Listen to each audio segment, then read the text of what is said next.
Hi everyone, Ashley Rockwood here. Just to give you a little bit of information for those of you that don't know me, I am in Austin, Texas, and I am currently a special education resource teacher at an elementary school. For this discussion, the topic that I chose for the ethical beliefs or ethical behaviors, principles of ethics, is number or letter A1, responsibilities to students. And basically, this standard covers just committing to being there for the students and being obligated to them and their academic, social, emotional, career and college readiness success. It's all about having respect for the students, their families, the beliefs, sexual orientation, gender identification, backgrounds, etc., etc. And it's kind of also talks a lot about just seeking what's best for the students without actually feeling the need to like diagnose or put a name to something. It's all about just supporting them in the best way possible and doing that coming from a sense of curiosity, and being open-minded and just helping support them in whatever their needs are. And I think the benefits of having this code is that it really allows the counselor to approach students with kind of a blank slate, right? There's no judgment. There's no ideas, and I'm losing my train of thought. There's nothing that is forced upon who the child is or what they are or what they need. It's just about approaching them, like I said, with curiosity and being able to provide them the support they need, as well as with their families and getting the services to help them along their journey in school.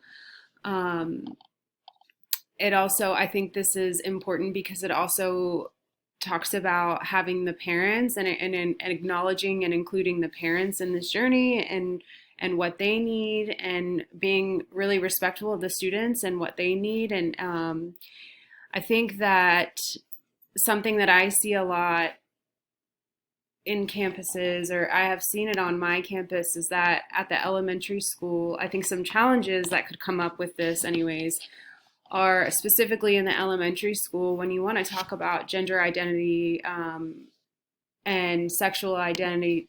I'm sorry, sexual orientation and gender identity. I think that that's kind of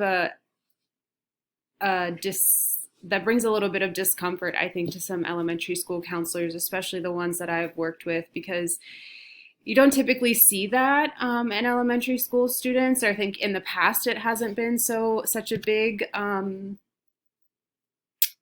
I don't want to say big deal, but it hasn't been as prominent, I guess, in the past. And I think in recent years, it's becoming more and more apparent that kids are going through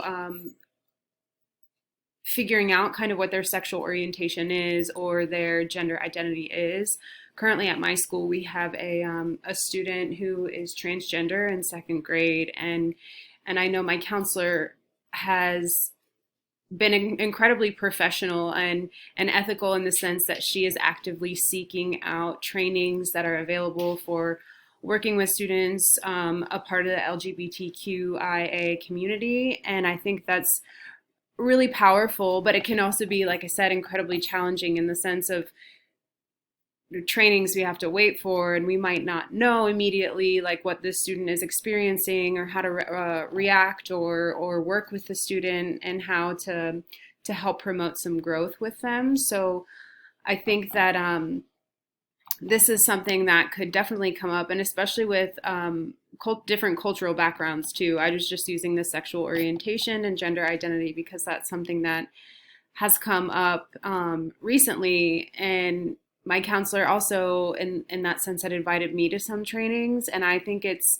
as a person, a part of that LGBTQI community, I think it's really important to be able to foster an environment that is warm and welcoming and supportive, of these kiddos, especially at such a young age, to be able to, when we think about trauma and the way that trauma affects young kids and how that kind of grows with them, and kind of stays with them into young adulthood or adulthood if it's not addressed and kind of worked through. So that's something that we've discussed, and that's something that I think is really powerful and important for the kiddos that we serve in all grade levels, and not just elementary, but throughout the spectrum of K through 12, and even so on and forth with that. But yeah, that is the principal that I chose.